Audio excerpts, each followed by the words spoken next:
أعوذ بالله من الشيطان الرجيم.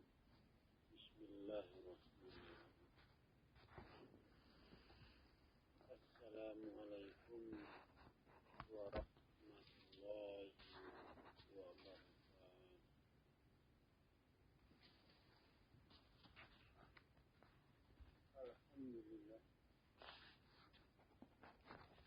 الحمد لله الذي نحمده ونستعينه ونستغفره ونعوذ بالله من شرور أنفسنا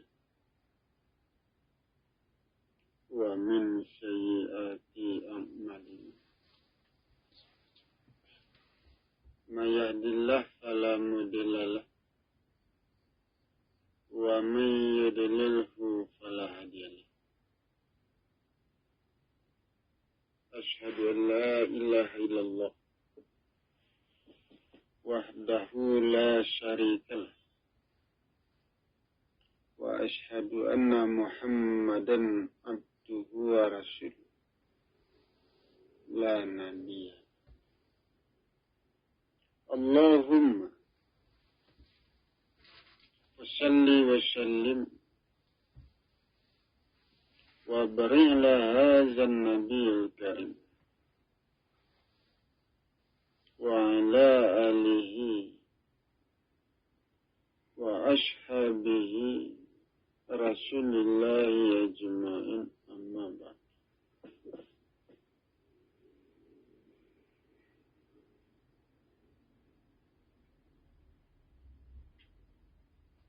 Pertama-tama marilah kita mengucapkan puji syukur kehadiran Allah Subhanahu wa taala, Tuhan yang Maha Besar dan Maha Agung.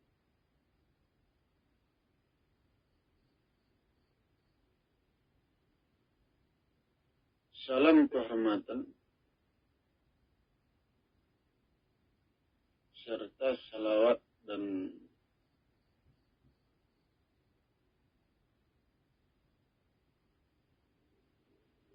kita berikan kepada Muhammad Rasulullah Sallallahu Alaihi Wasallam,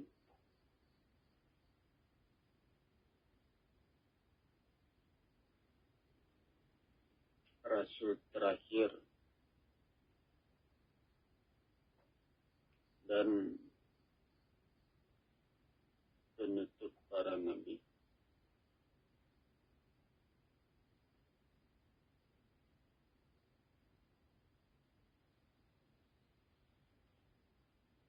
Saudara-saudara kaum muslimin jamaah yang saya hormati,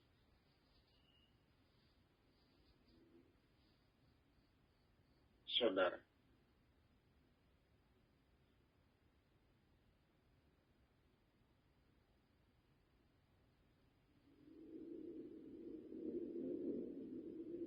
Allah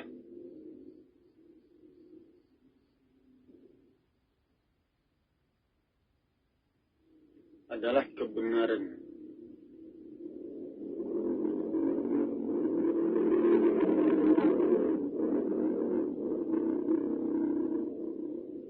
Kebenaran dari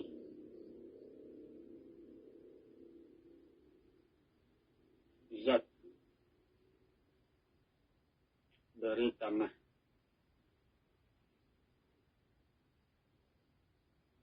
Proses apa saja yang terjadi pada zat pada tanah, proses itu disebut benar.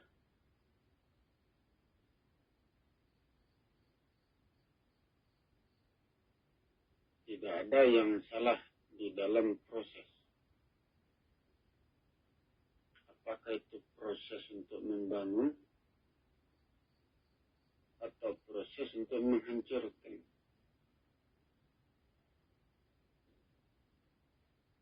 Tidak ada yang salah.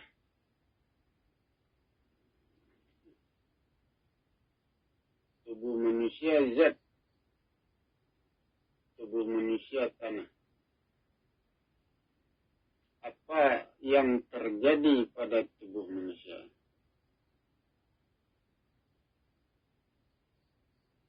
Itu adalah benar.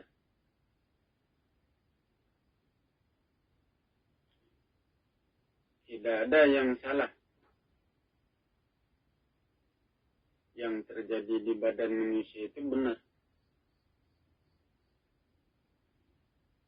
Contohnya saja, kalau kita tidak makan, perut kita sakit. Terasa sakit. Ya. Kalau kita tidak makan,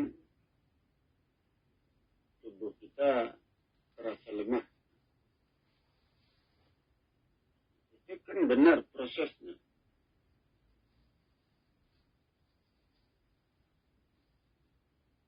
Kotor badan kita tumbuh penyakit. Kan benar prosesnya.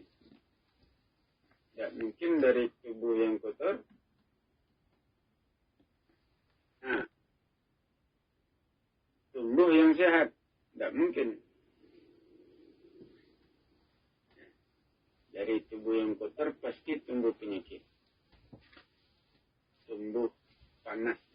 Tumbuh rasa gatal. Macam-macam.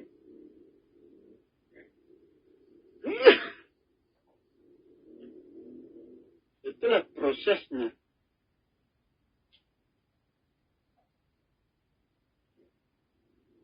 Ya, tapi kalau badan kita bersih, tumbuh ketenangan.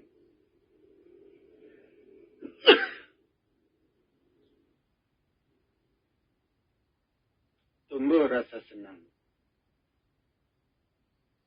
Ya. Tidak mungkin dari badan yang bersih, tidak mungkin tumbuh penyakit. Nah, jadi itulah kebenaran dari proses.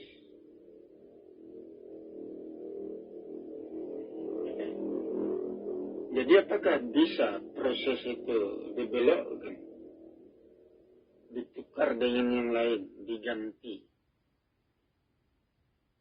Tidak bisa. Karena proses itu didorong oleh hukum sebab akibat. Ada sebab, ada akibat.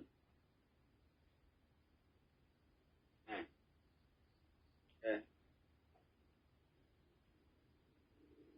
setiap perbuatan melahirkan akibat. Berbeda perbuatannya, berbeda pula akibatnya. Dan akibat itu tidak bisa diganti dengan yang lain, tidak bisa ditukar. Nah,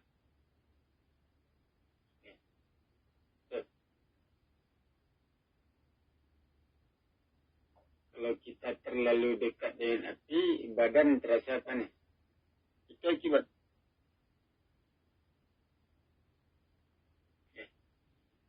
Apakah akibat itu bisa ditukar dengan dingin? Nah, tidak bisa. Kalau kita membuat kesalahan, perbuatan yang salah melukai diri. Gerakan-gerakan tubuh yang salah, yang tidak beraturan, itu bersifat memecah belah jiwa raga.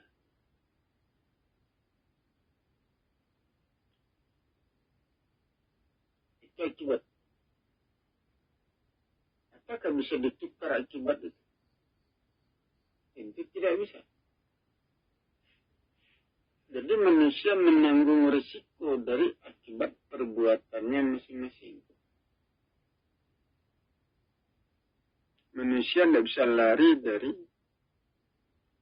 akibat perbuatannya. Itulah kebenarannya. Itulah kebenaran yang terjadi.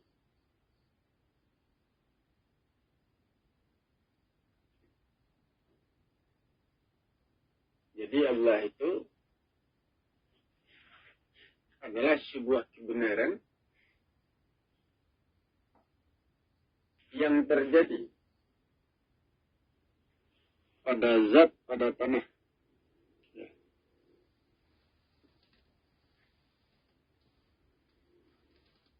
Apa saja yang terjadi pada tanah, pada zat.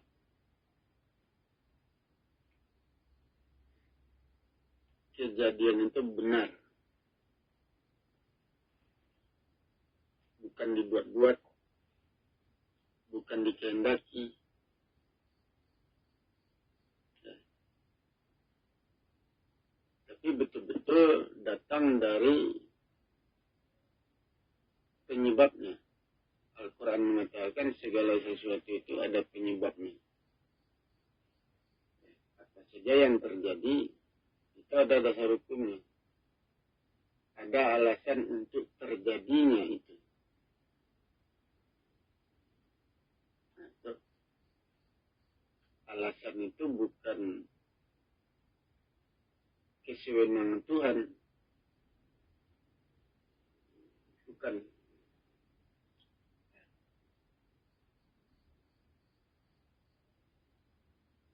Tuhan itu tidak bisa dijadikan sebagai alasan.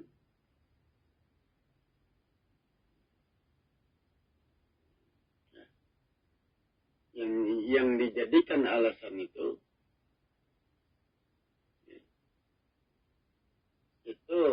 zat.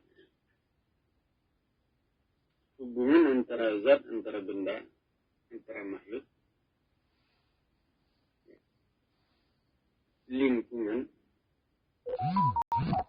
itulah yang mendorong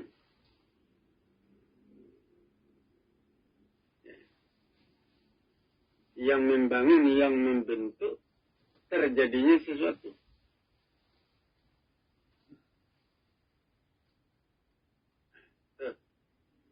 Ya. Seperti benda-benda, apabila benda-benda itu tidak beraturan, itu mendorong tumbuhnya hawa busuk, bau busuk di daerah tersebut. Nah, itu kehendak siapa itu? Nah, kehendak dari kondisi keadaan di daerah itu yang menghendaki. Kalau badan kita bersih, ya, jiwa raga bersih, tumbuh kemuliaan pada diri kita. Itu yang menghendaki.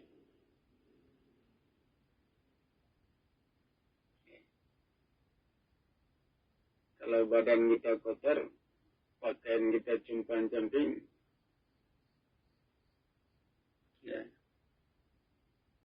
Nah, apa yang tumbuh? Orang yang melihat kita tentu menghinakan, merendahkan diri kita. Ya. Nah, itu yang terjadi. Ya. Jadi itu proses.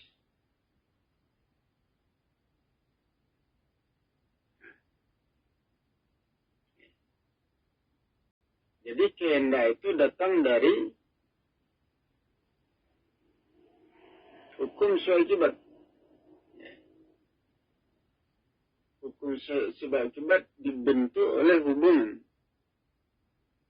antara manusia dengan segala sesuatu yang ada di sekitarnya. Hubungan manusia dengan pakaian yang dipakai, dengan perhiasan, ya, dengan benda-benda. Hubungan itu dijadikan dasar hukum untuk terjadinya sesuatu pada diri manusia.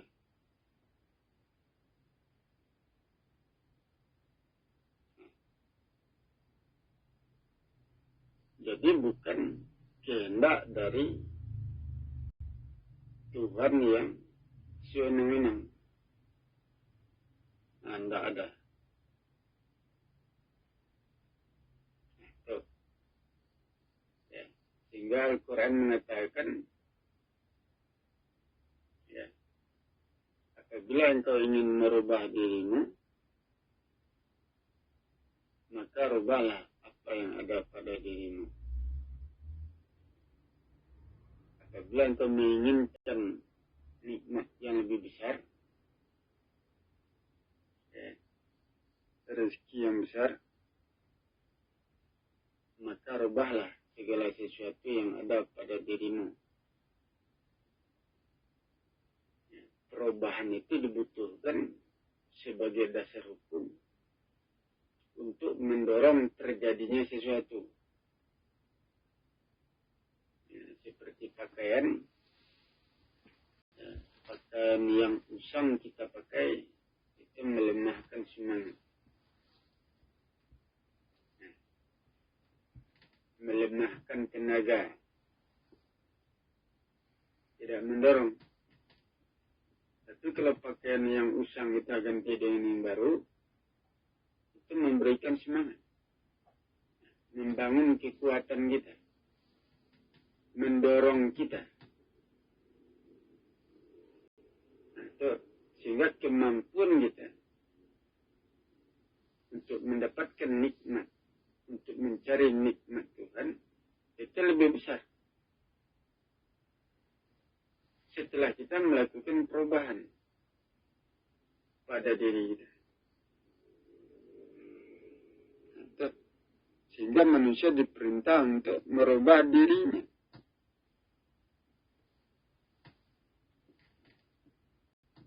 Yang dirubah itu apa? Tentu segala sesuatu yang kita pakai, ya, benda-benda yang kita pergunakan, ya, tempat tinggal, lingkungan. Ya, perubahan itu dibutuhkan untuk mendorong, untuk membangkitkan kemampuan kita, ya, untuk meningkatkan, ya, kemampuan kita dalam bekerja, dalam mencapai sesuatu, dalam memperoleh sesuatu. Untuk itu, jadi itu sebabnya manusia disuruh untuk memperbaiki dirinya,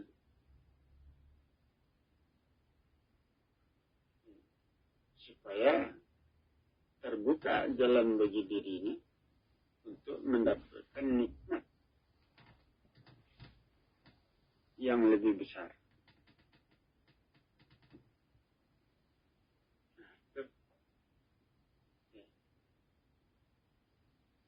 Jadi itu jalannya,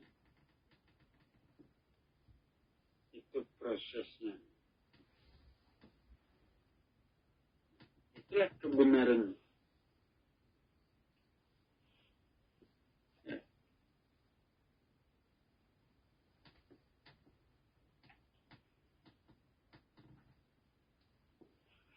Itulah.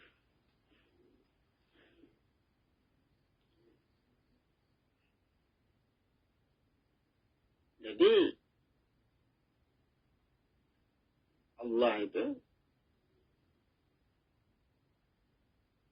adalah sebuah kebenaran, jalan yang benar, proses yang benar.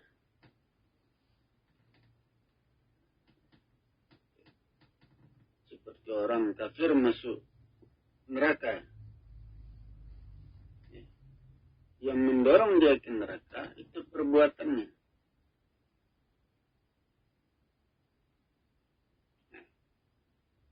Perbuatan yang salah, ya, perbuatan yang berlebihan, perbuatan yang melewati batas, perbuatan yang tidak ada ukurannya. perbuatan yang bebas. Perbuatan itu melukai diri, merusak jiwa raga, ya, memecah belah. Nah, dan itu menghancurkan kondisi jiwa raga kita. Ya. Apabila kondisi jiwa raga kita hancur, rusak, ya, maka kerusakan jiwa raga kita tidak mampu menyembuhkan kita, menyehatkan kita. Nah, ya, tentu kita tidak menjadi manusia sempurna, gagal.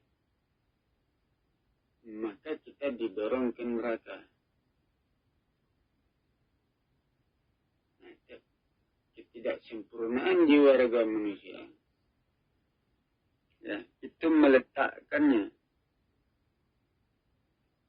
ya, di neraka. Sama seperti sampah. Sampah itu barang yang tidak berguna. Sampah itu, ya, tidak bisa dimanfaatkan. Ya, itu dibuang ke tempat sampah, ke tempat pembuangan. Nah, karena tidak berguna. Nah, jadi apabila jiwa raga manusia rusak,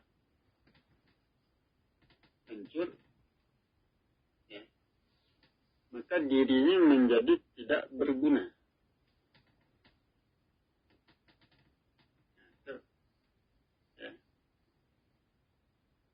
Maka dia digiring ke neraka. Nah, itu proses.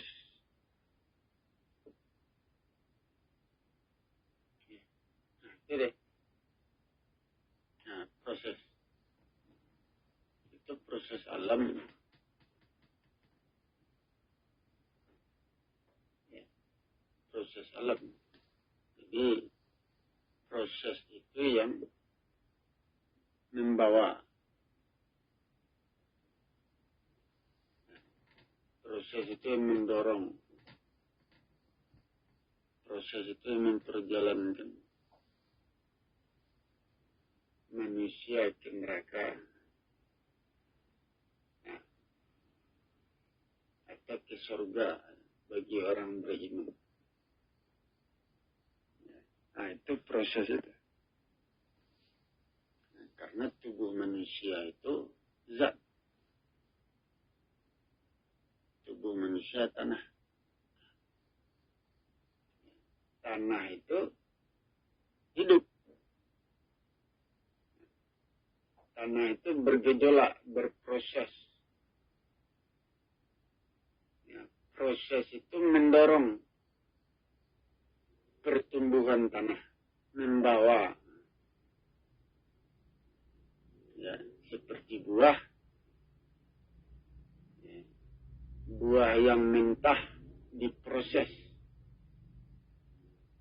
menjadi buah yang masak. Jadi proses itu membawa dari yang mentah dibawanya menjadi masak.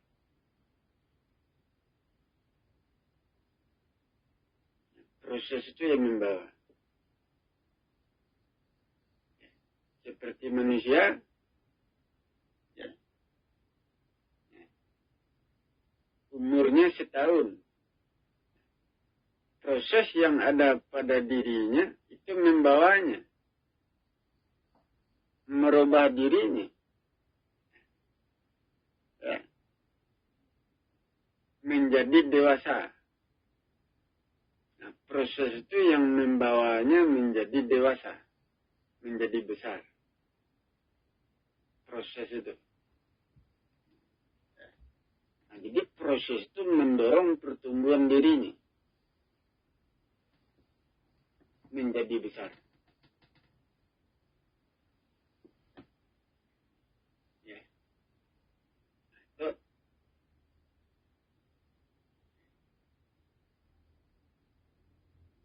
Jadi kita harus masuk ke dalam proses. Karena proses itu yang membawa. Ya. Kalau kita tidak mengikuti prosesnya, tentu kita tidak dibawa. Ya, tidak berubah.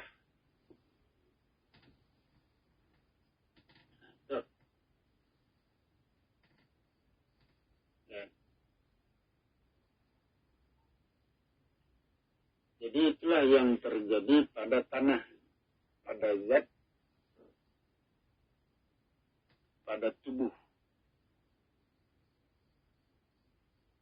Ya. Itu yang terjadi.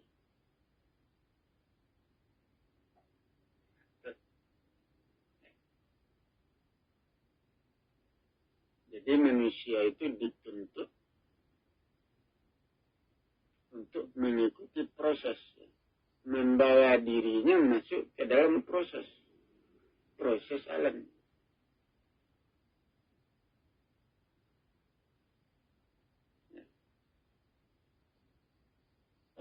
Seperti ibadah. Manusia harus mengerjakan ibadah. Itu dengan mempergunakan hukum alam.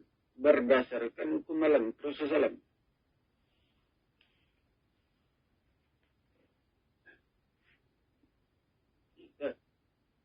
Ya.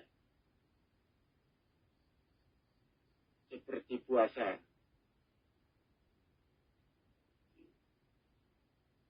Puasa Ramadan. Puasanya 29 hari atau 30 hari. Puasa itu tujuannya apa? Manusia berpuasa, tidak makan, tidak minum. Apa akibatnya kepada diri manusia? Badannya panas. Nah, tubuhnya melemah. Kenapa itu terjadi? Karena puasa itu berfungsi untuk melebur. Melebur jiwa raga manusia. Yang kasar dilebur jadi halus. Nah, melebur itu. Ya, yang keras dilunakkan. Itu fungsi dari puasa. Ya. Nah, dan itu mempergunakan hukum alam. Ya. Mempergunakan langit dan bumi. Ya. Untuk terjadinya sebuah peleburan, itu dibutuhkan panas. Panas matahari. Ya. Panas itu bekerja untuk melebur, memecah, mengurai. Ya. Jadi ada bulan-bulan panas, ada bulan-bulan dingin. Nah, bulan-bulan panas ya, bulan-bulan naik. Ya, bulan April, Mei, Juni, Juli, Agustus, makin lama makin naik panas itu. Ya, bulan September itu bulan tertinggi, panas tertinggi. Ya, tanggal 1 September sampai tanggal 15 September, ya, itu panas. Ya, nah, itu bumi berada pada titik tertinggi, artinya bumi berada di dalam proses yang tertinggi, gejolak alam yang tertinggi. Nah, itu. Nah, pada bulan itu, pada bulan September itu, ya, bumi berada pada titik tertinggi. Nah, di situ terjadi proses alam yang sangat tinggi. proses alam yang sangat tinggi itu diperlukan untuk melebur jiwa raga manusia, untuk mengurai. Pada waktu itu manusia berpuasa. Ya.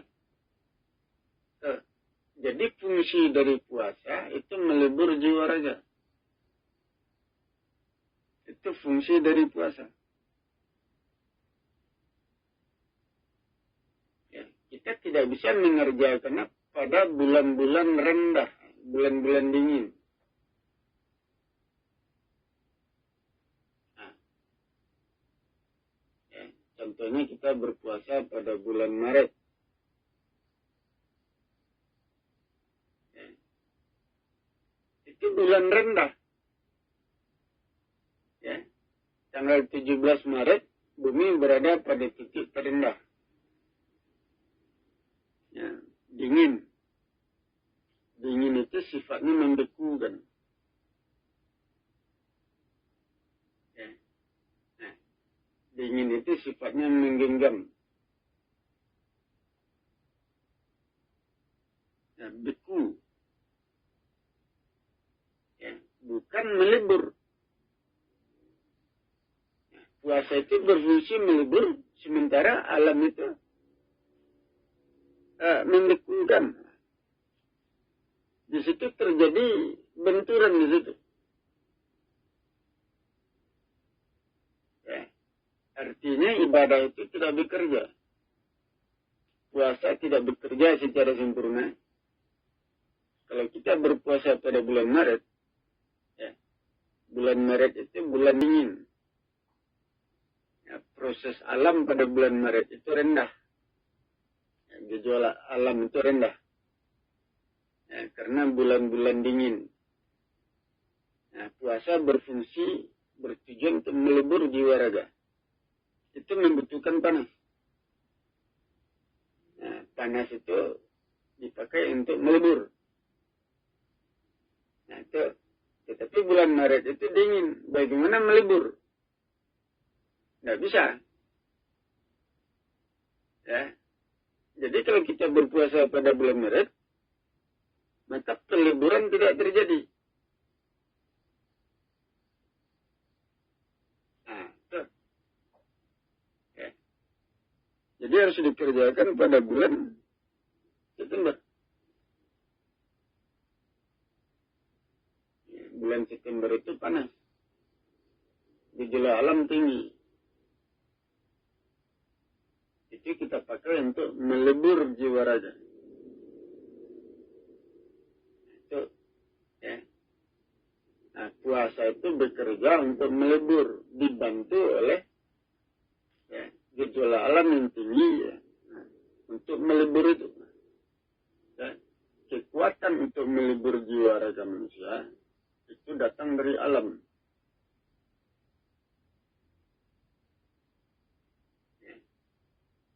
Kekuatan alam itulah yang dipakai untuk melebur diri kita, untuk mengurai, untuk mencairkan. Itu kekuatan alam, proses alam. Ya, pada bulan September itulah yang dipergunakan untuk melebur jiwa raga kita. Sehingga apabila badan kita kasar menjadi halus. Tubuh kita keras jadi lunak. Ya, seperti itu. Jiwa raga kita yang keras itu dilunakkan oleh proses itu. Kalau ada yang bengkok di badan kita, ya, bengkok itu keras. Ya, dengan panas yang keras dilunakkan. Setelah lunak baru bisa diluruskan. Nah, itu. Ya, yang bengkok seperti baja itu bengkok. Ya, kalau diluruskan tidak bisa. Dibakar dulu, dipanaskan dulu. Dilunakkan dengan api. Ya, setelah lunak baja yang bengkok itu, setelah lunak baru bisa diluruskan. Nah, tuh. Ya, itu terjadi pada bulan September. Proses itu. Tidak terjadi pada bulan Maret, tidak terjadi pada bulan-bulan yang lain. Sehingga puasa itu seharusnya jatuh pada bulan September untuk melebur jiwa raga manusia. Itu dasar hukumnya.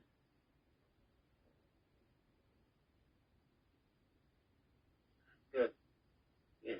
Al-Quran mengatakan manusia berpuasa hanya mendapatkan haus dan lapar saja. Itu artinya puasa itu bukan tujuan. Nah, ya, yang dituju apa? Perubahan diri manusia. Itu puasa itu hanya bersifat memanaskan, ya, bersifat melunakkan, melebur yang kasar jiwa raga. Ya. Setelah kita berpuasa, badan yang lunak kembali jadi keras. Nah, tidak tetap. Nah, ya. Puasa itu melebur, ya, melunakkan, mencairkan. Setelah kita berpuasa, tidak berpuasa lagi, itu keras kembali. Nah, yang lunak itu keras kembali. Nah, itu, ya. Jadi manusia hanya mendapatkan haus dan lapar dari puasanya. Jadi yang dituju itu apa? Perubahan. Alat untuk merubah manusia. Itu gerakan-gerakan salat.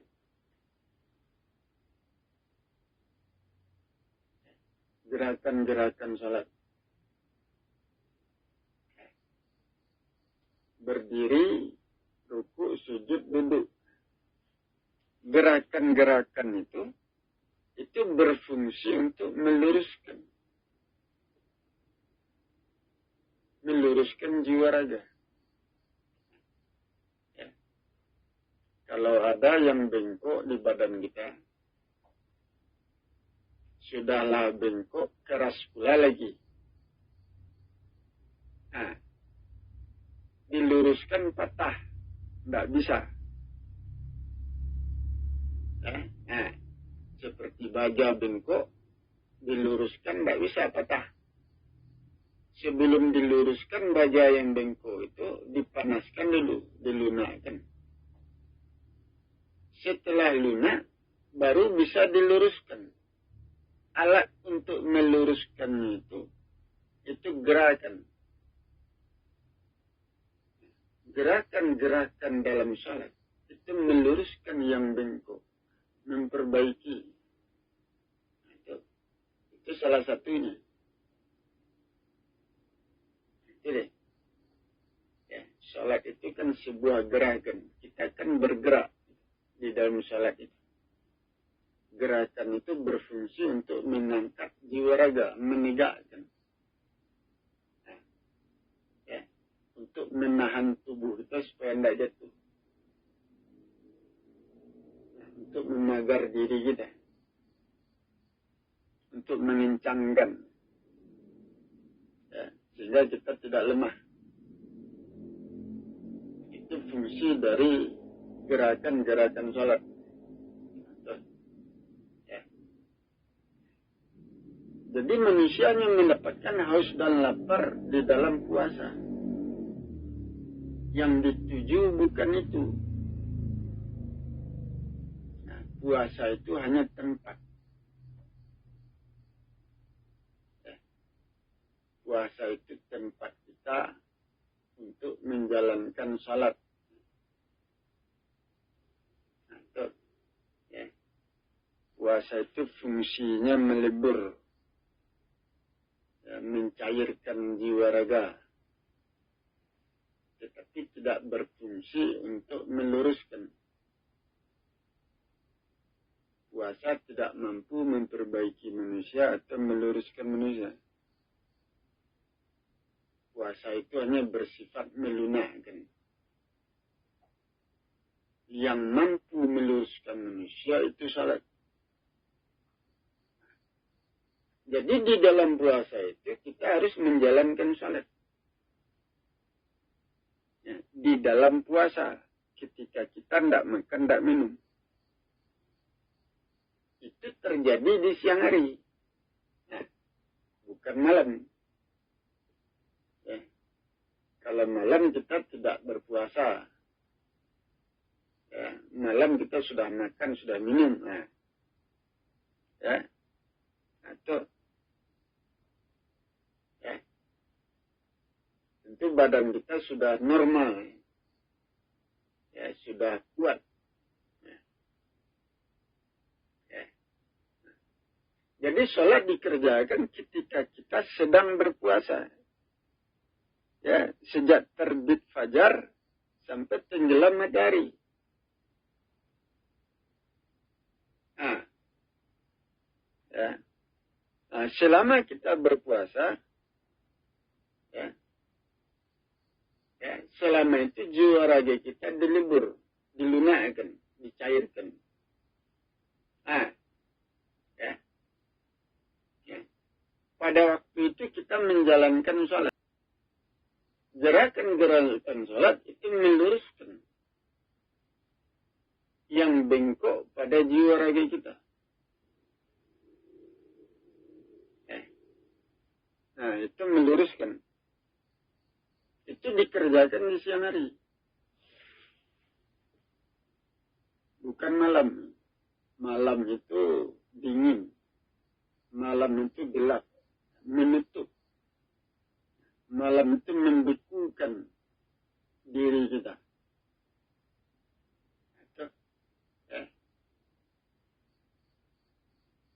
Jadi malam itu tidak bisa dipakai untuk meluruskan yang bengkok. Ya, karena beku. Malam itu kan dingin. Ya. Sedangkan salat itu berfungsi untuk meluruskan yang bengkok. Ya, ketika kita berpuasa. Ya. Nah, itu membutuhkan panas. Ya, panas itu bersifat melebur. Siang itu panas. Siang itu terang. Ya. Nah, itu melebur jiwa raga. Ya. Nah, di siang hari itu kita menjalankan sholat. Ya, gerakan-gerakan sholat itu meluruskan jiwa raga kita. Ketika badan kita sedang lunak. Sedang mencair, sedang lemah, seperti itu. Ya, ketika itu gerakan-gerakan sholat mampu meluruskan yang bengkok di badan. Tetapi kalau malam hari itu dingin itu kaku, beku, yang bengkok tidak bisa diluruskan. Gerakan-gerakan sholat tidak mampu meluruskan yang bengkok pada jiwa raga manusia di malam hari. Jadi tidak berfungsi. Nah, sholat tarawih tidak berfungsi meluruskan jiwa raga manusia yang bengkok di malam hari. Jadi sia-sia jadinya. Sehingga Al-Quran menyatakan manusia hanya mendapatkan haus dan lapar. Tetapi tidak mendapatkan perbaikan, perubahan. Tidak terjadi pembentukan. Tidak terjadi pembangunan jiwa raga. Manusia hanya mendapatkan haus dan lapar saja. Itu. Ya. Salat tarawih yang kita kerjakan tidak berfungsi kalau kita mengerjakannya di malam hari. Karena malam itu dingin, beku. Nah, ya. Salat itu, gerakan-gerakan salat itu bekerja untuk meluruskan yang bengkok. Nah, ya. Kalau di malam hari, malam itu dingin, beku. Yang keras itu makin keras itu. Ya. Atau malam yang beku, malam yang dingin, malam yang gelap gulita. Ya. Yang keras itu semakin dikeraskan, semakin beku. Itu susah untuk melunakkannya. Nah, jadi ibadah itu banyak dikerjakan di siang hari. Ya. Jadi sholat di siang hari, ketika berpuasa, itu berfungsi untuk meluruskan jiwa raga yang bengkok. Untuk memperbaiki.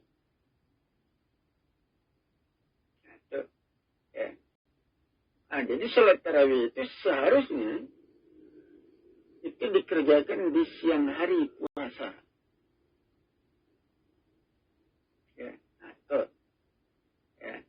itu dikerjakan setelah matahari terbit. Ya. Kira-kira jam 7:15.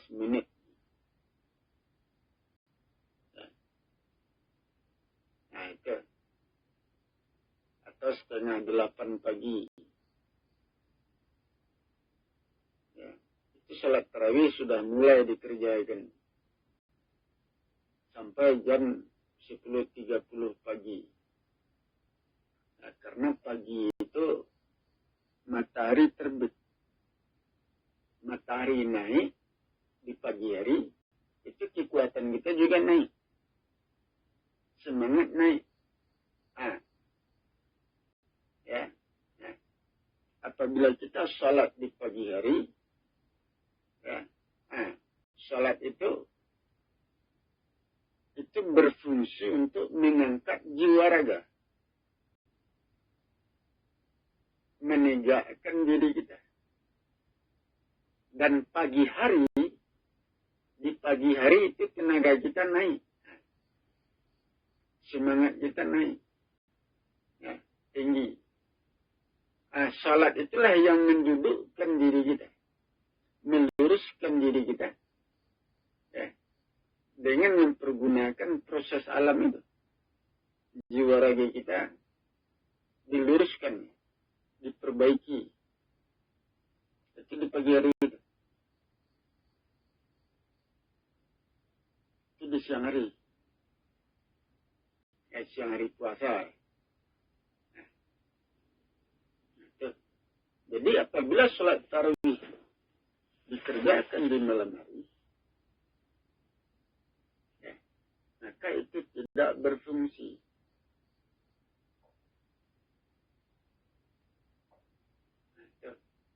Ya.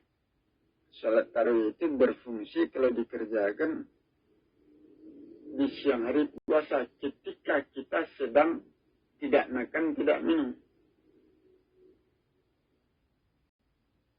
Ya, kalau kita tidak makan, tidak minum, badan kita tentu lemah. Ya, lemas. Tubuh panas.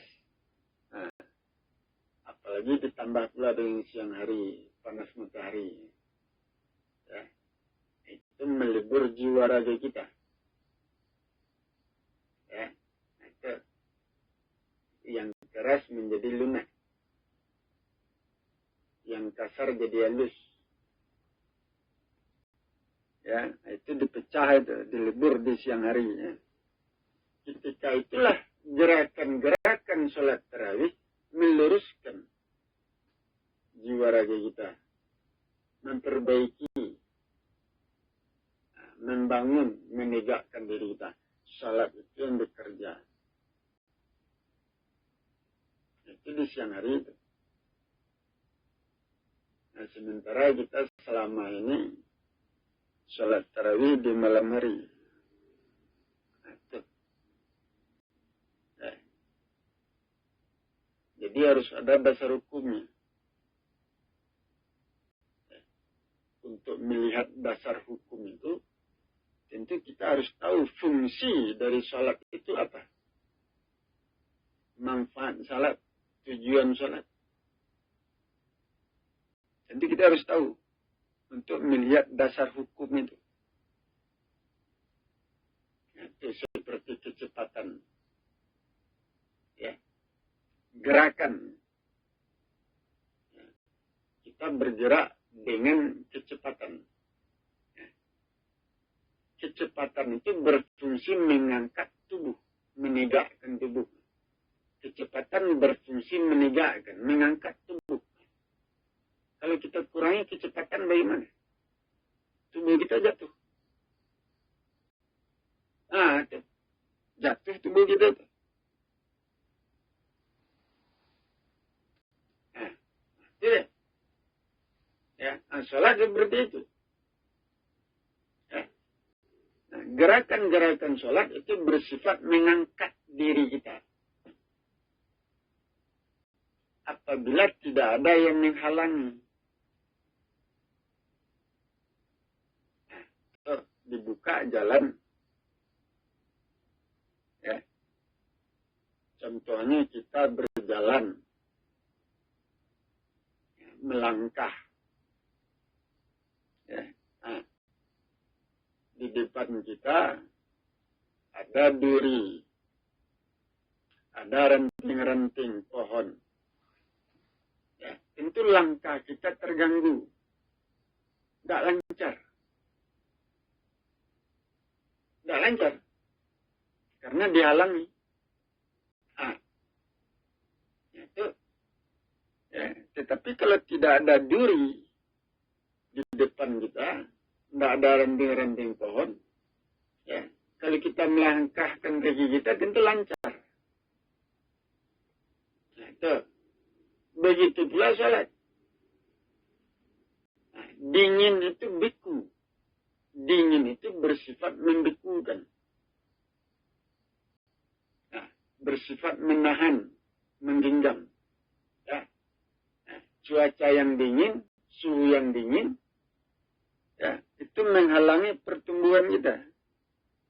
Menahan pertumbuhan jiwa raga kita tidak berkembang. Tidak tumbuh. Nah, ya. Tetapi kalau panas, itu membuka. Jiwa raga kita tumbuh berkembang di situ. Nah, itu. Nah, sholat itu berfungsi untuk mengangkat, menegakkan, meluruskan jiwa raga kita. Ya. Tetapi kalau kita mengerjakan sholat, ya, nah, ya, sholat tarawih dikerjakan di malam hari. Malam itu dingin, itu membekukan. Itu menahan. Nah, sehingga sholat tarawih itu yang dipergunakan untuk meluruskan diri kita, untuk mengangkat diri kita, ya, itu tidak mampu bekerja, ya, secara maksimal untuk meluruskan jiwa raga manusia. Tidak mampu. Tidak mampu menegakkan. Itu. Ya. Jadi sholat tarawih itu dikerjakan di siang hari. Ketika hari terang benderang. Siang itu terang, siang itu panas. Nah, panas itu membuka pertumbuhan kita. Ketika itulah kita menjalankan sholat tarawih. Gerakan-gerakan sholat itu mengangkat, menegakkan, meluruskan. Nah, sehingga sholat tarawih itu bekerja secara maksimal untuk meluruskan diri kita, memperbaiki diri kita, membentuk jiwa raga kita, membangun diri. Dia bekerja secara maksimal. kita mengerjakan sholat tarawih di siang hari puasa.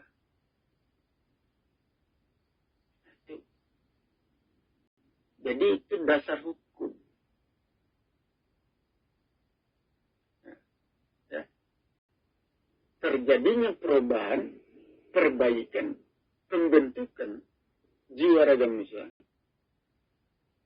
Ya.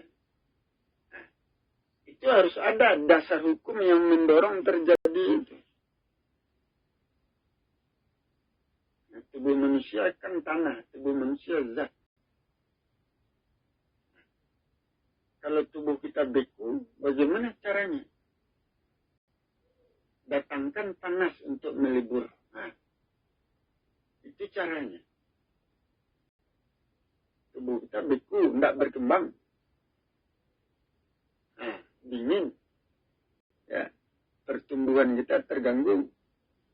Datangkan panas. Panas itulah yang melibur, yang beku. Memecah belah, mengurai jiwa raga kita yang beku, yang dingin. Sehingga dia tumbuh berkembang. Nah, itu dasar hukum. Terjadinya perubahan. Nah, itu.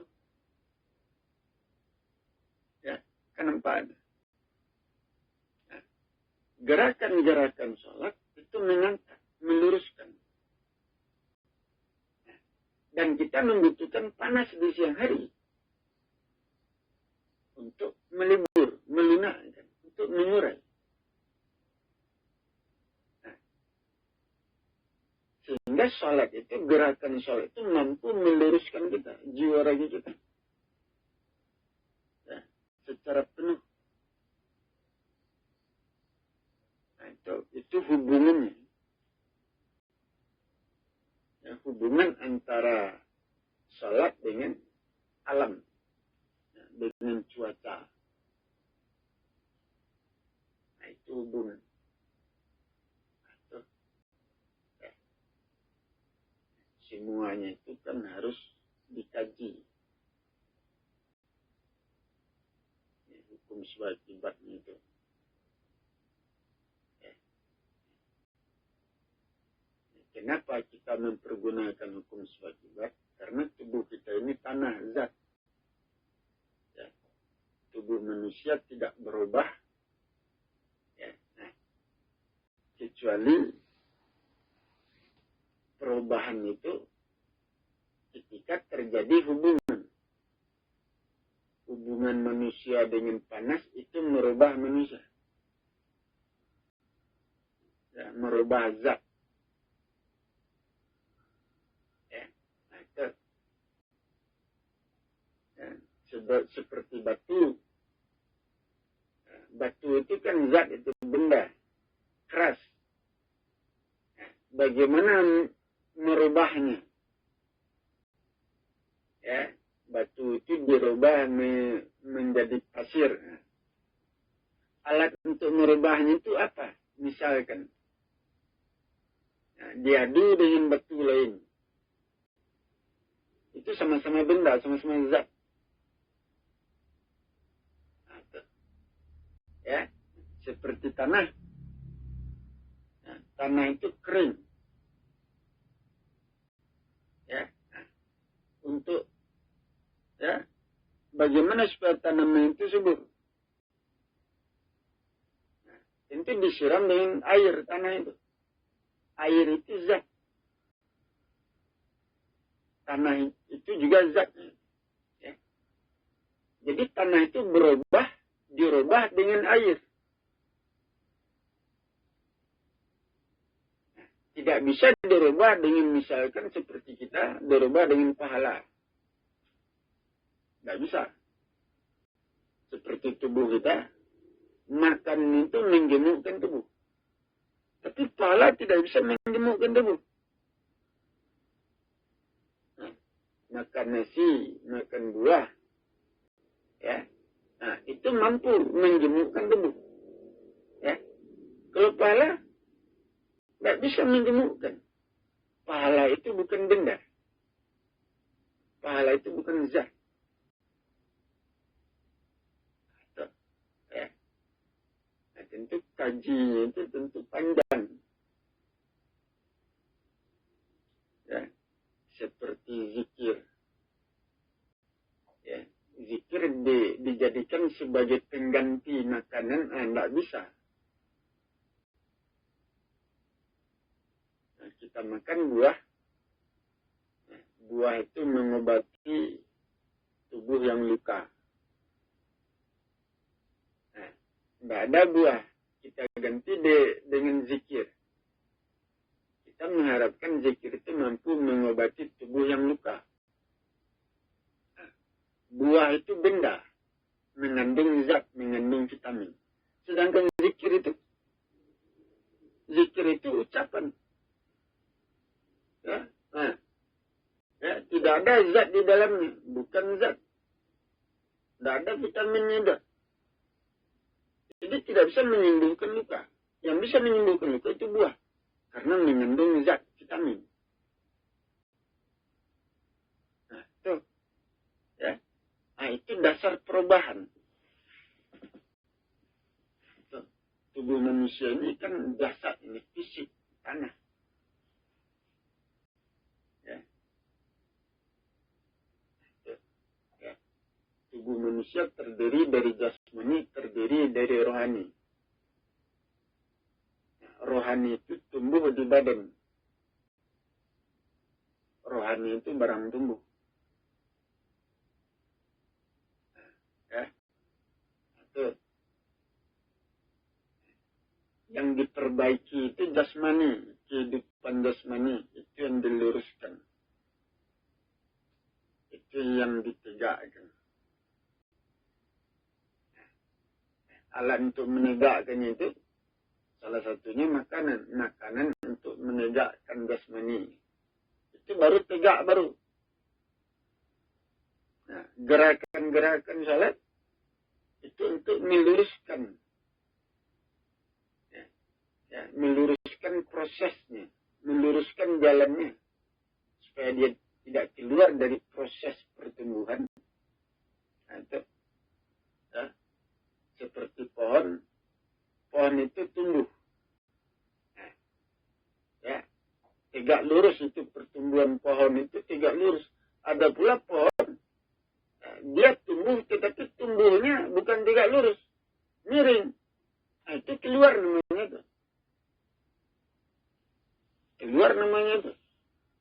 Nah, ya, keluar dari proses. Keluar dari jalan. Nah, salat itu meluruskan proses. Nah, itu. Makan itu mengangkat tubuh kita. Nah, menegakkan tubuh fisik. Salat itu gerakan. Gerakan itu meluruskan proses. Menahan supaya tubuh kita tidak jatuh. Itu gerakan. Gerakan-gerakan salat. Gerakan yang mampu menahan tubuh kita supaya tidak jatuh. Nah, tubuh kita bertopang kepada gerakan salat itu. Nah, itu. Ya. Apalagi salat itu khusyuk. Salat khusyuk itu menahan tubuh kita supaya tidak jatuh. Nah, bertopang. Supaya tidak runtuh tubuh itu. Ya. Tetapi kalau salat kita tidak khusyuk, tubuh kita jatuh. Nah, seperti itu. Jadi, ya, nah, zikir itu rohani. Ya, itu seperti istiadat, adat istiadat. Ya, mengharmoniskan kehidupan. Ya, di dalam adat istiadat itu ada tari-tarian.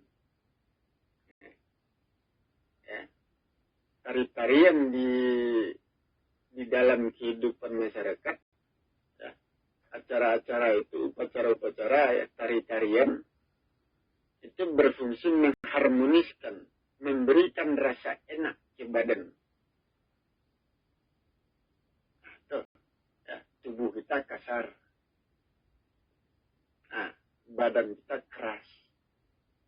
Diberikan rasa enak. Nah, ya, kita menari. Kita bermain-main. Nah, ya, melunakkan badan yang keras. Nah, seperti itu. Nah, ya, memberikan keharmonisan ke dalam jiwa raga kita. Seperti zikir itu salah satu alat untuk menenangkan ke badan.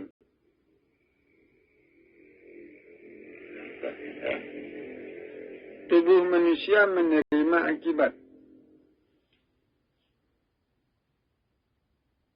Tubuh manusia menerima akibat. Tanah. Tubuh manusia adalah tanah. Tanah itu sifatnya menerima atau menyerap air, menyerap panas, menyerap dingin. Apakah tanah bisa menolak? Tidak bisa. Ya, atau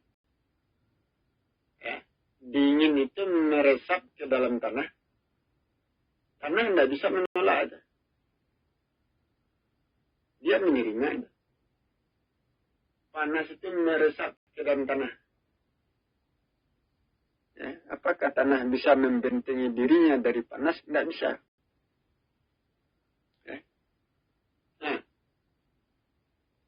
tidak bisa menolak. Jadi tanah menerima. Tubuh manusia menerima akibat. Dan manusia tidak bisa membentengi dirinya dari akibat itu. Tubuh manusia tanah. Ya. Tubuh manusia adalah zat tanah. Menerima akibat.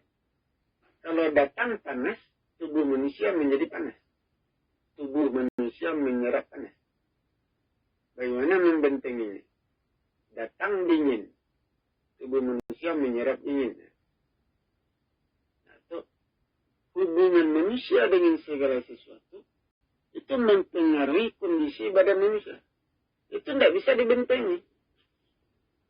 Hubungan manusia dengan benda-benda, dengan gunung, dengan bukit, dengan air, dengan api, dengan segala sesuatu, ya, hubungan itu mempengaruhi kepada jiwa raga manusia. Pengaruhnya itu masuk ke badan. Nah, menyerap. Tubuh kita menyerap itu. Mengambil itu. Ya, tidak bisa menahan, membentengi. Itu. Ya. Nah, jadi bagaimana cara melindungi diri kita dari akibat-akibat itu? Nah, cara membentengi diri kita tentu dengan ibadah. Salah satunya sholat. Gerakan-gerakan sholat itu untuk mengangkat badan yang jatuh, jiwa raga yang jatuh, itu diangkatnya, ditegakkannya. Ya. Puasa itu melebur, meluruskan yang bengkok. Ya. Nah, itu kalau kita sholat tarawih di dalamnya, di dalam puasa itu. Bukan di luar puasa, tetapi di dalam puasa kita sholat tarawih, itu berfungsi meluruskan yang bengkok. Nah, ya, seperti haji itu mengangkat, memperkokoh, menggenggam jiwa raga, ya, atau memperkuat keimanan. Nah, ya, itu alat. Nah, hubungan manusia dengan alam memberikan akibat buruk kepada manusia. Tubuh manusia. Ya. Jadi seolah-olah alam ini, ya, segala sesuatu yang ada di langit dan di bumi, ya, ketika manusia berhubungan dengan segala sesuatu di langit dan di bumi, hubungan itu menghantam manusia, memberikan tekanan kepada manusia, nah, bahkan merusak jiwa raga manusia. Itu hubungan manusia dengan alam. Itulah yang dibentengi dengan ibadah. Diperkuat, diperkokoh, dipagar dengan ibadah. Jiwa raga itu dipagar.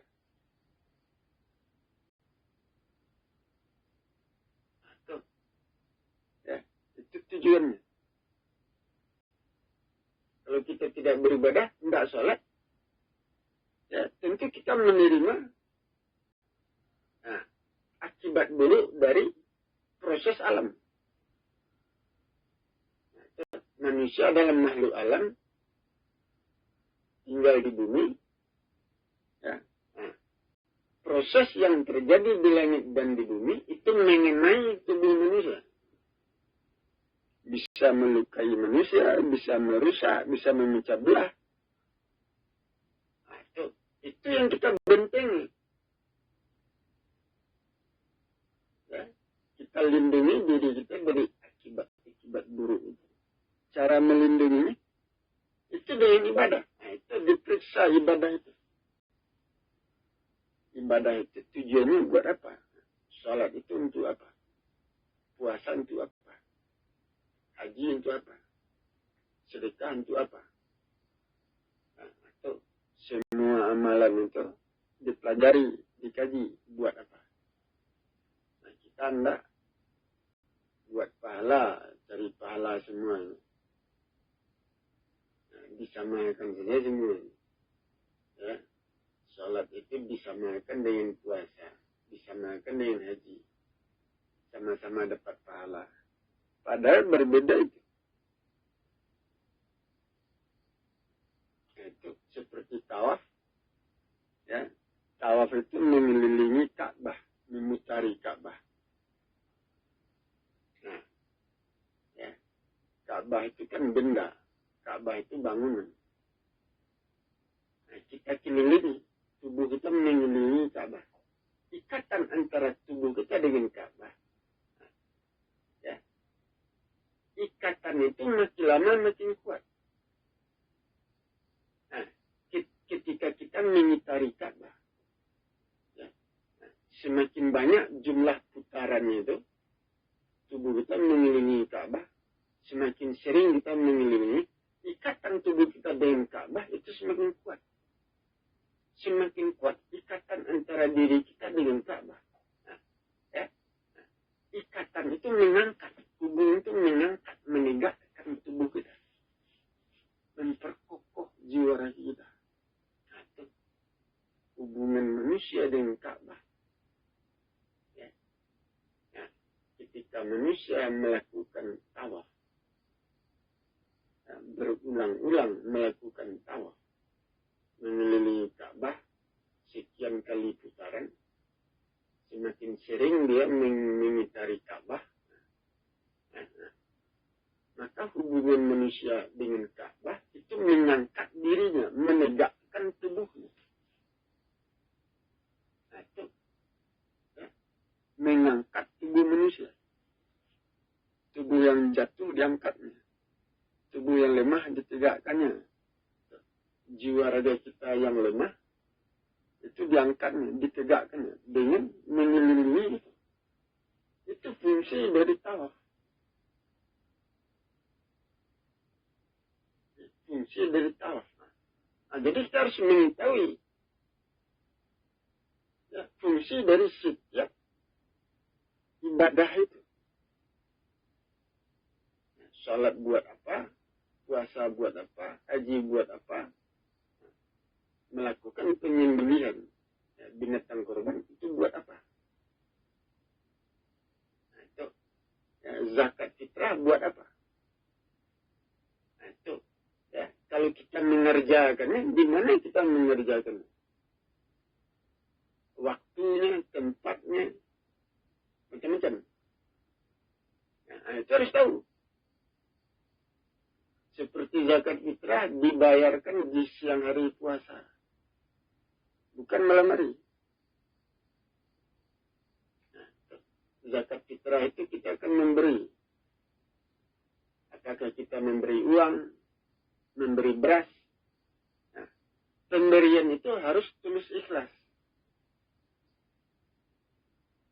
Nah, itu kalau kita membayar zakat fitrah di malam hari, malam itu dingin, malam itu beku.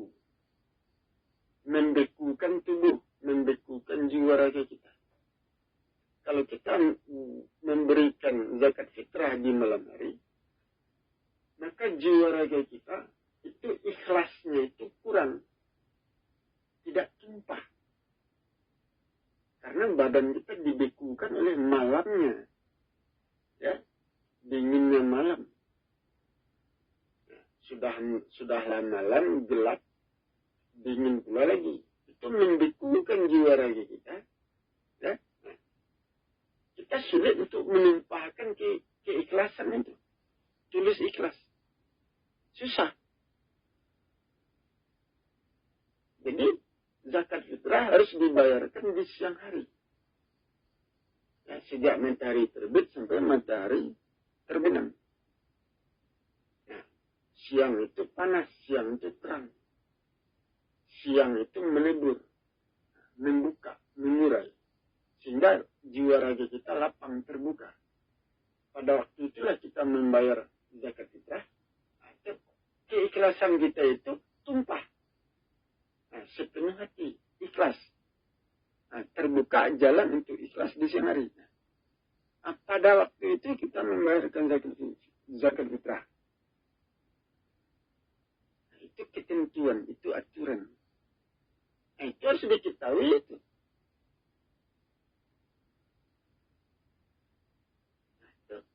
Nah, setiap ibadah harus tahu. Ya, seperti salat. Salat 5 kali sehari. Salat subuh 2 rakaat. Nah, salat zuhur 4 rakaat.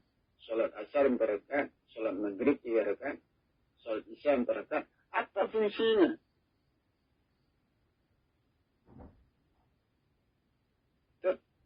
Ya. Jumlah 2 rakaat, jumlah 3 rakaat, jumlah 4 rakaat. Itu berbeda fungsinya. Kan?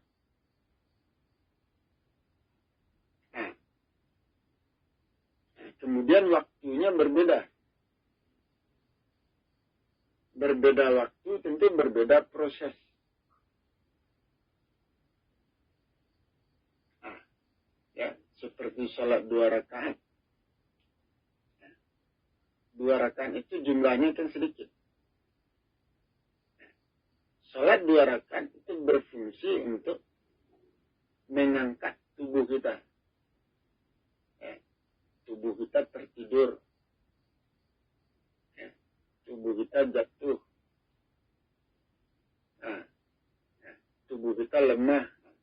Salat 2 rakaat itu berfungsi untuk mengangkat, menegakkan tubuh kita.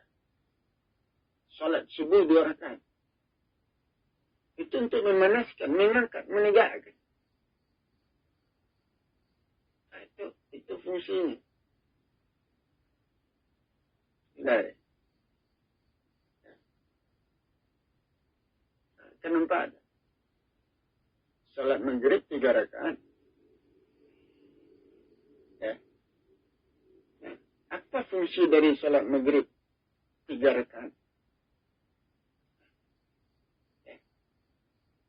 Salat maghrib dikerjakan ketika terjadi pergantian antara siang dan malam. Antara suhu panas dan suhu dingin.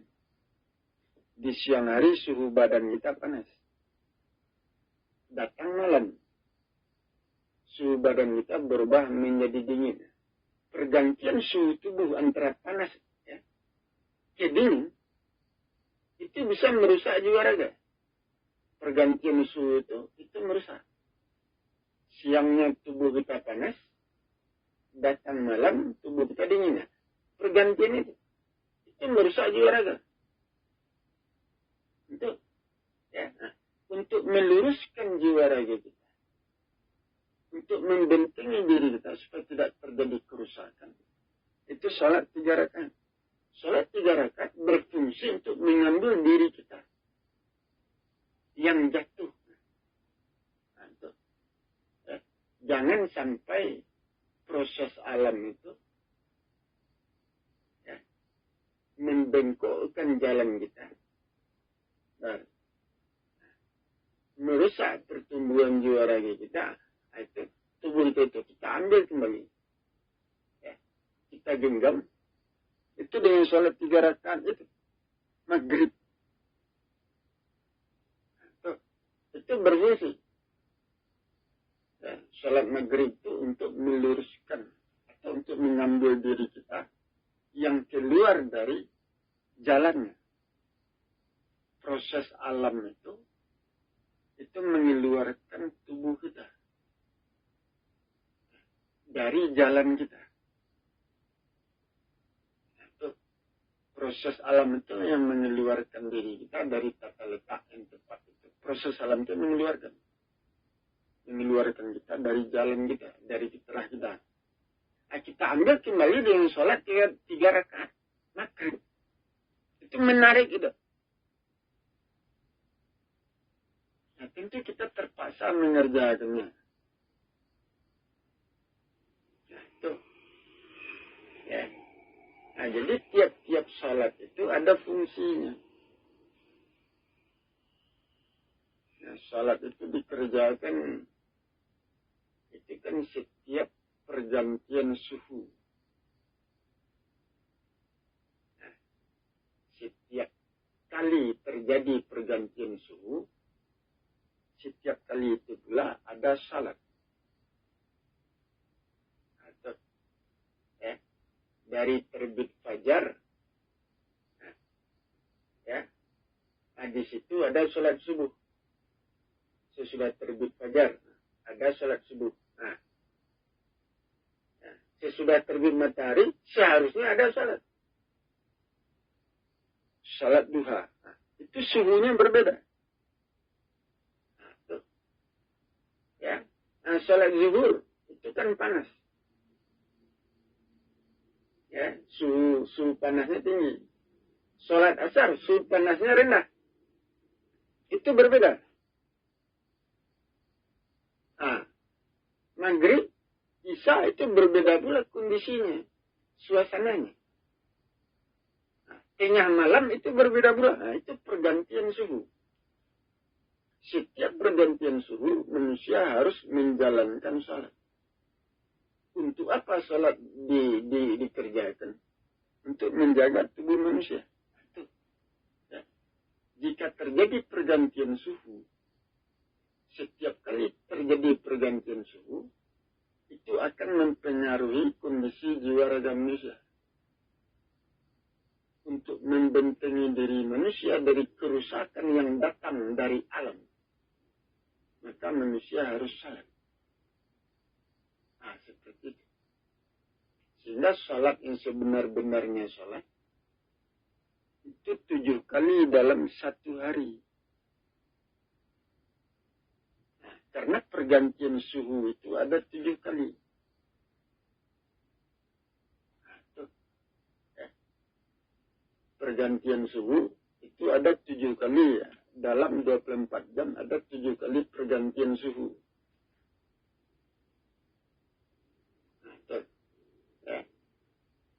Terbit fajar, nah, itu berbeda suhunya. Terbit matahari berbeda. Matahari di atas kepala, nah, matahari di sore hari, ya, itu berbeda suhu. Matahari tenggelam, itu berbeda suhunya. Ya, ketika cahaya matahari hilang di barat, itu berbeda suhunya. Berbeda pula suhunya ketika tengah malam, jam 1 malam, itu berbeda pula suhunya. Itu setiap kali pergantian suhu, itu memberikan akibat kepada jiwa raga manusia. Nah, bisa mempengaruhi jiwa raga manusia, bisa terjadi kerusakan pada diri manusia. Setiap kali terjadi pergantian suhu. Nah, untuk membentengi diri manusia, menjaga, memelihara, maka manusia harus melakukan sholat. Setiap kali terjadi pergantian suhu. Ya. Nah, jadi 7 kali. Itu seharusnya. Ya. Sholat itu 7 waktu. Itu seharusnya. Ya. Nah, ditambah dengan sholat duha dan sholat tahajud.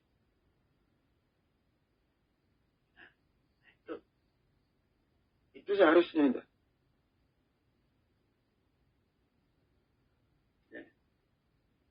Jadi bagi yang mampu, bagi yang sanggup, jalankanlah sholat itu 7 waktu dalam satu hari.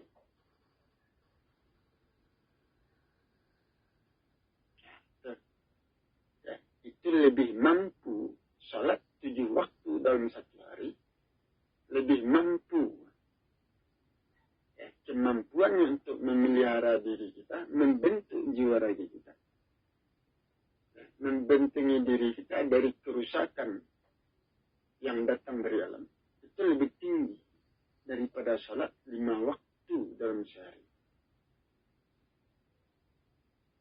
Nah, itu seharusnya.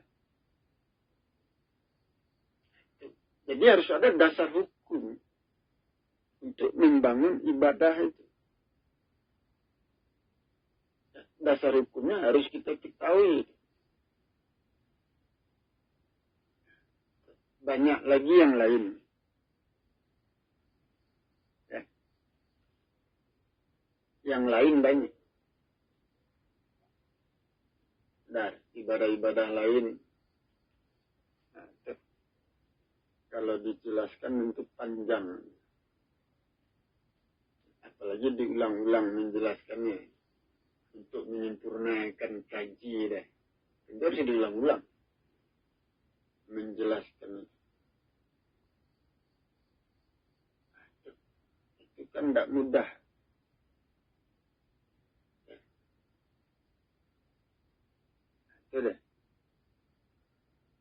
Nah. Jadi jalan manusia harus berdasarkan hukum. Ibadah manusia harus berdasarkan hukum. Harus kita ketahui dasar hukum. Seperti puasa, sebelum kita menjalankan puasa, kita harus melihat bulan. Apakah bulan sudah kelihatan apa belum? Apakah yang membuat puasa kita gagal atau berhasil itu adalah bulan? Itu tidak ada hubungannya. Nah, ya, puasa kita 30 hari, ya, berhasil atau gagal, apakah ada hubungannya dengan melihat bulan itu? Tidak ada hubungannya. Tetapi manusia sekarang mempertengkarkan itu. Ya. Melihat bulan. Sudah terlihat atau belum? Nah, bagaimana cara melihatnya? Manusia mempertengkarkan itu. Pada gagal puasa, gagal atau berhasilnya puasa kita tidak ada hubungannya dengan itu. Nah, itu. Jadi sia-sia saja itu. Melihat bulan itu. Itu yang harus dikaji ulang. Betul. Kenapa? Kaji ini tidak ada dalam hadis.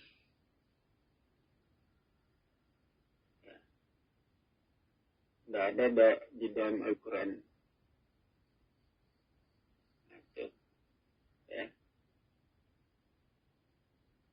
Kita menjelaskan ini dengan ilmu, dengan perhitungan, dengan dasar hukum. Sedangkan Rasulullah dia menerima dari Jibril. Itu deh. Jadi apa yang saya terima itu tidak sama dengan apa yang diterima oleh Rasul. Ya. Saya berpikir mengambil kaji ini dengan cara berpikir, memikirkan langit dan bumi, memikirkan segala sesuatu. Sedangkan Rasul mengambil pelajaran, mengambil kaji, itu kadang-kadang dibantu oleh Jibril.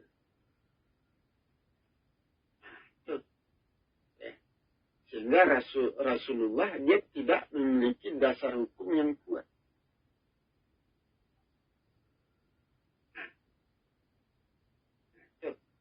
Ya. Nah, katakanlah, nah, 60% Rasulullah memiliki dasar hukum yang kuat dalam membangun ajaran. 40%-nya, ya, dia menduga-duga. Nah, tuh, ya, kerjakan salat, kerjakan ini, kerjakan itu, diduga. Dapat ini, dapat itu. Berdasarkan itu dia beribadah. Nah, ilmu dicampurkan dengan dugaan.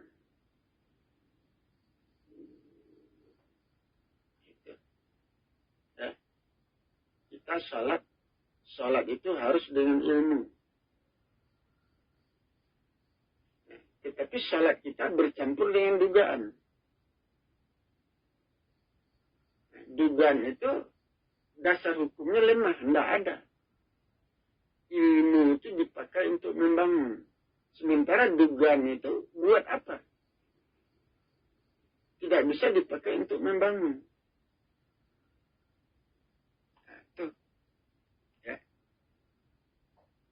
Nah, jadi ibadah yang kita kerjakan selama ini sudah bercampur. Ilmu dipakai, dugaan juga dimasukkan ke dalam. Menduga-duga. Itu kan bercampur itu. Jadi tidak penuh. Masuklah ke dalam agamaku dengan sepenuhnya, kafah.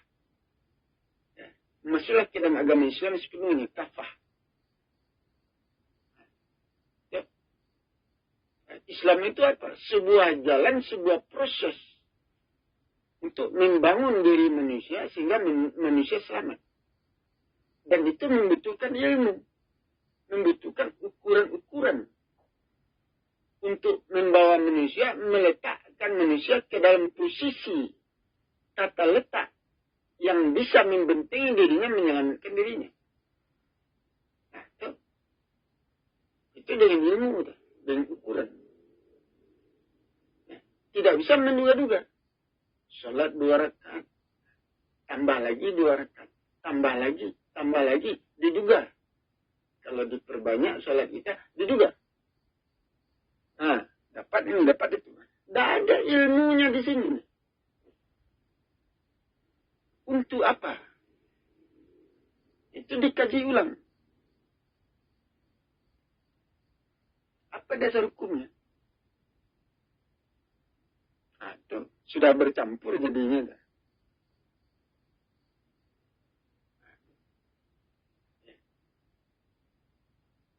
Itu deh.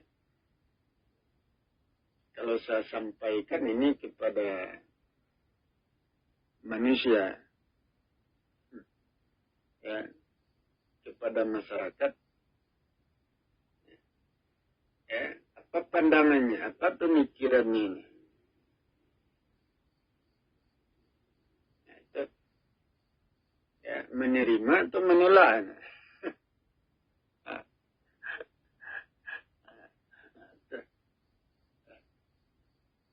Semuanya harus diperhitungkan.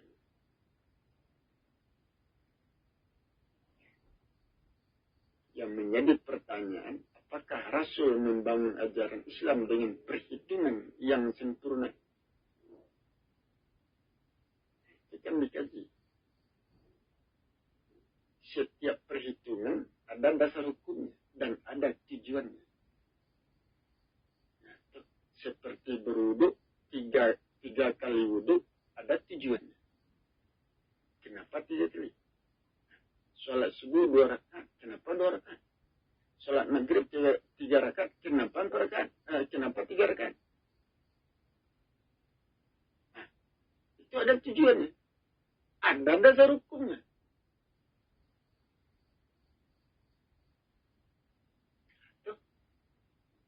Ya. Harus dengan perhitungan yang tepat. Muhammad Rasulullah, dia mendapatkan bimbingan, tuntunan turun dari malaikat Jibril. Nah, itu, ya. Pemikirannya bagaimana? Perhitungannya. Nah, kan itu masalahnya di situ. Ya. Jadi, tentu dikaji ulang kembali. Yang menjadi masalah apakah manusia mau memikirkan, mau menerima. Nah, kalau saya dituntut untuk turun, ya, persoalan ini pasti tumbuh. Ya, kalau saya turun, memberikan ceramah, memberikan kaji, ya, saya mengaji dengan ilmu. Pasti ada perbedaannya dengan ajaran yang dibangun oleh Rasul. Nah, itu. Ya. Kita mengaji memakai dasar hukum. Dasar hukum saya berbicara bukan hadis. Dasar hukum saya berbicara itu alam, zat, benda. Ukuran-ukuran, tata letak. Itu dasar hukum saya berbicara. Bukan perkataan Rasul yang saya jadikan dasar hukum. Ya, dalam berbicara, dalam menjelaskan bukan.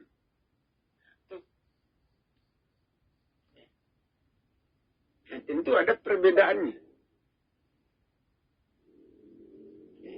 Jadi apa yang saya terangkan ini, ya, Rasulullah tidak pernah memikirkan ini. Pemikiran Rasulullah tidak sampai di sini. Nah, itu. Benar. Ya. Tidak sampai. Nah, bagaimana caranya? Ya.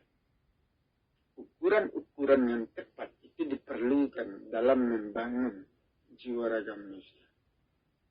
Ukuran-ukuran ibadah itu diperlukan. Dasar hukum untuk membuat ukuran itu harus ada. Contohnya seperti makanan. Kita makan satu piring. Kenapa satu piring? Ukuran satu piring. Nah, kenapa tidak dua piring? Nah, kan seperti itu. Nah, itu, ya, ukuran satu piring itu memberikan kekuatan kepada tubuh kita. Nah, ya, itu tujuannya ukuran satu piring. Ada pula orang yang makan sesuap nasi. Apa tujuannya? Ukuran sesuap nasi. Apakah tujuannya untuk menegakkan tubuh, menyehatkan badan? Ukuran sesuap nasi itu tidak mampu memperkuat tubuh kita. Salah ukurannya. Nah, harus ada dasar hukum itu harus ada. Nah, itu, ya, nah, kita tambah. Ya, kita makan 3 piring, 4 piring. Apa tujuannya? Kenapa 4 piring? Nah, kalau baik ke badan tidak apa-apa. Kita makan 4 piring sampai di perut sakit. Nah, harus tahu tujuannya. Apa dasar hukumnya? Nah, itu. Ibadah seperti itu, membangun ibadah. Nah, itu dikaji ulang. Ya. Itu. Ya. Nah, di tangan saya tentu ajaran ini bisa berubah. Ya, di tangan saya ajaran Islam ini berubah.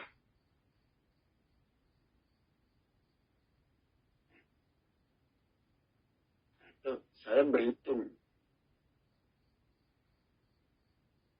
Ya. Ajaran Islam itu bisa berubah di tangan saya. Ya. Nah, ibadahnya seperti puasa itu bisa berubah. Ya, tata letaknya, waktunya. Apakah dikerjakan pada tahun Hijriah atau tahun Masehi?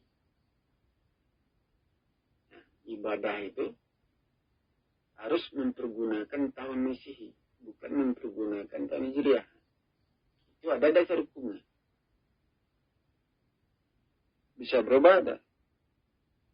Nah, ya, seperti haji bulan Zulhijjah dikerjakan pada bulan Maret. Apa dasar hukumnya? Apa alasannya? Dan apa tujuannya? Nah, itu semua itu ada dasar hukumnya. Harus dijelaskan, harus diterangkan.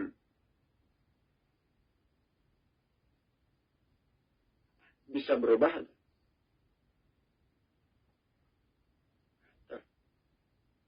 Ya, yang menjadi pertanyaan, apakah manusia, umat Islam, ya, bisa menerimanya apabila kaji ini diterangkan seterang-terangnya, dijelaskan.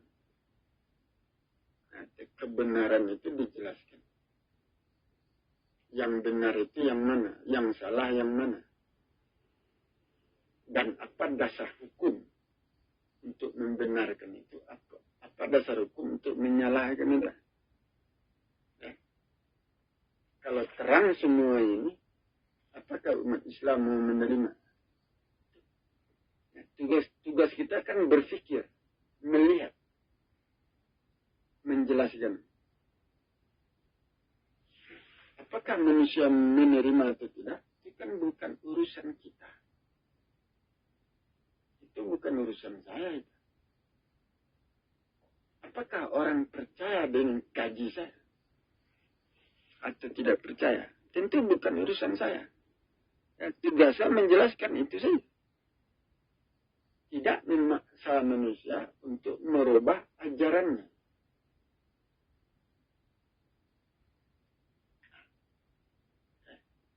Saya dituntut untuk menjelaskan. Tidak dituntut untuk memaksa umat Islam untuk merubah ajarannya. Tentu seperti itu. Tugas kita menerangkan, menjelaskan, memberikan pemahaman, memberikan dasar hukumnya, menjelaskan alasannya, ilmunya, semuanya, tujuan-tujuan dari setiap ibadah itu, tugas kita menjelaskan itu.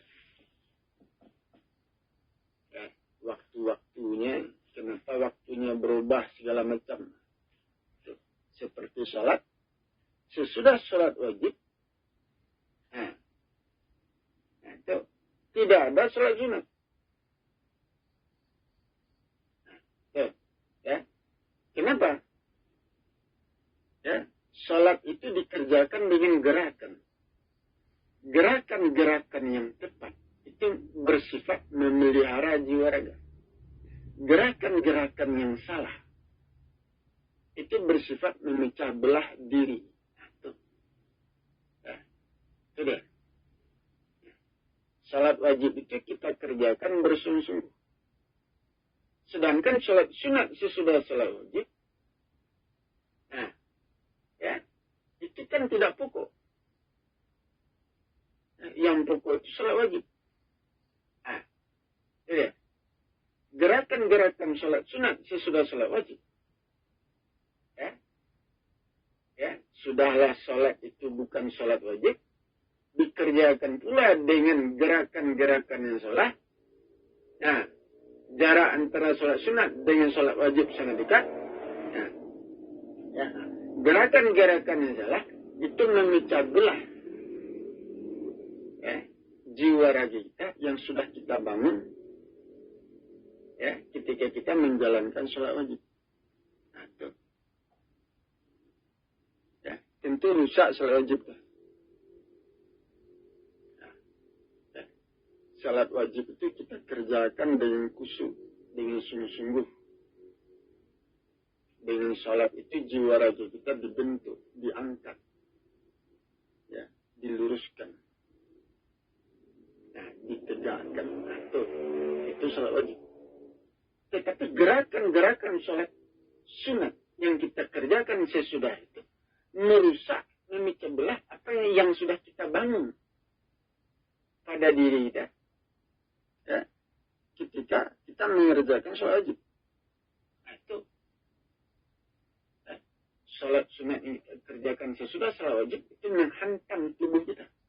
Gerakan-gerakan sholat sunat sesudah sholat wajib, gerakan-gerakan yang tidak sepenuh hati, karena itu bukan sholat wajib. Nah, kita mengerjakannya dengan tidak sepenuh hati, maka gerakan itu bersifat memecah belah jiwa raga, menghantam diri kita. Sehingga apa yang sudah kita bangun dalam sholat wajib itu menjadi rusak. Jadi sia-sialah sholat kita. Sehingga Al-Quran menyatakan, sesudah sholat wajib, sesudah sholat, maka berzikirlah. Kemudian berdoa. Itu. Ya. Jadi Al-Quran tidak mengatakan, sesudah sholat wajib, engkau harus mengerjakan sholat sunat. Enggak.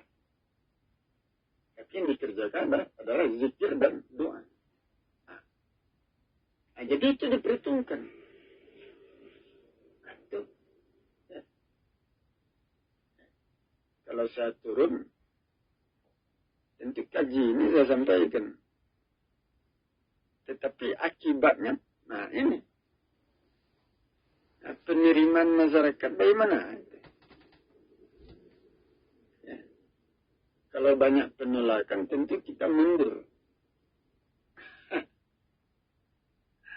Nah, tentu mundur saya. Banyak penolakan. Ya. Belum selesai kita berbicara, sudah sudah ditolak. Nah, ya. Nah, itu seharusnya dipikirkan. Apa yang saya sampaikan itu harus dipikirkan, harus dibicarakan. Nah, itu harus dikaji. Nah, itu seharusnya. Ya. Nah, jadi apa akibatnya kalau saya turun gelanggang?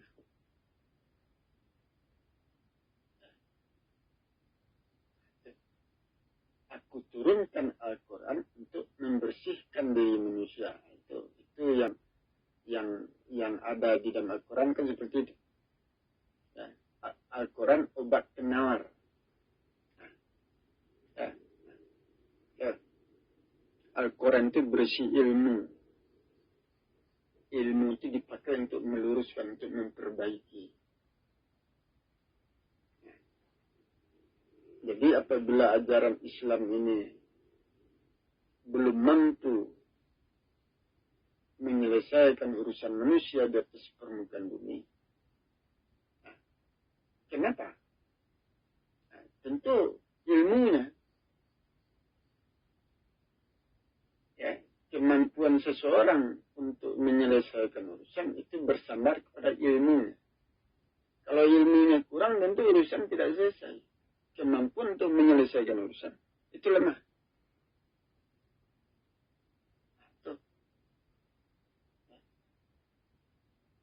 Jadi Al-Quran diturunkan untuk membersihkan manusia, meluruskan kehidupan manusia. Nah, kehidupan manusia diluruskan dengan ilmu.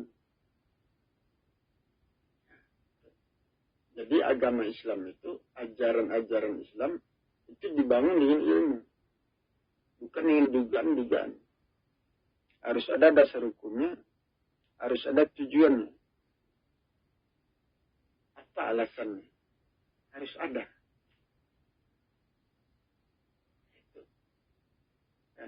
Itu deh. Nah, cuman bagi orang yang tidak mau berpikir, orang yang kurang berpikir, orang yang tidak berpikir, ya. Apa jawabannya? Ya, kembalikan saja kepada Allah. Ya. Macam-macam. Allah yang tahu. Allah memberikan pengetahuan kepada kita.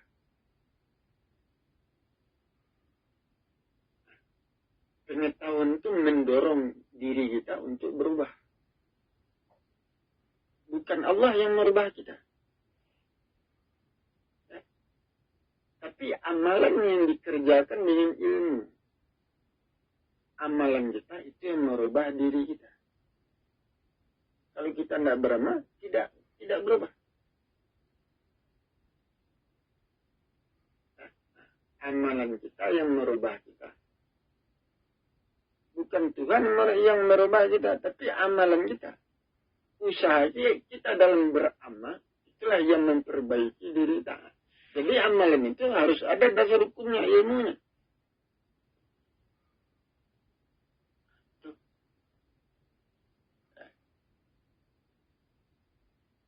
Jadi ini yang akan disampaikan kepada manusia, kepada masyarakat.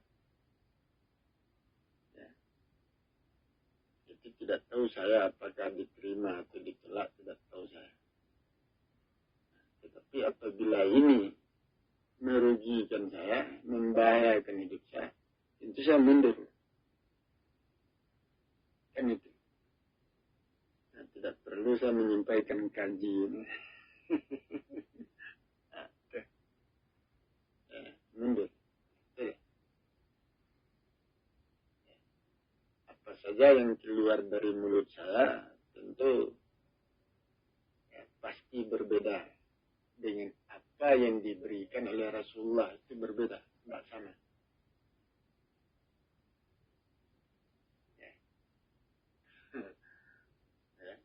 Pemikiran Rasulullah berbeda dengan pemikiran saya. Nah, itu walaupun berbeda, itu harus ada dasar hukumnya. Dasar hukum harus kuat.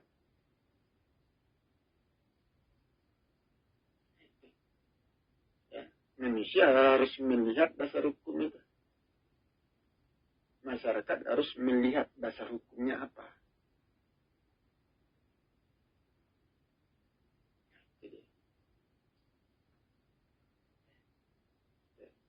Nah, jadi Rasulullah, pemikiran Rasulullah tidak sampai ke sini. Ya, karena dia dibantu oleh malaikat Jibril. Ya. Nah, pemikiran Rasul itu sendiri bagaimana? Perhitungan Rasul itu. Ya. Sedangkan saya, tidak ada malaikat yang datang kepada saya. Saya bukan Rasul. Nah, tidak ada malaikat yang datang yang memberikan pelajaran petunjuk. Tidak ada. Nah, tentu saya terpaksa berpikir sendiri. Memikirkan langit dan bumi, memikirkan segala sesuatu untuk mendapatkan pelajaran ini, kaji ini, perhitungan ini.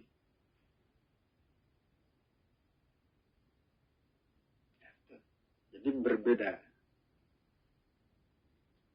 Itulah yang harus kita perhatikan untuk pada kali ini. Ya, supaya kita pahami, kita pelajari. Ya. Supaya manusia terbuka jalan bagi manusia, masyarakat menerima kaji ini. Ya. Jadi bagaimana caranya? Nah, tentu dikembalikan kepada manusia itu sendiri, ya, masyarakat itu sendiri. Kalau ingin berubah, ya dengarlah kaji ini sebelum menolaknya. Pikirkanlah kaji ini ya, sebelum menolaknya.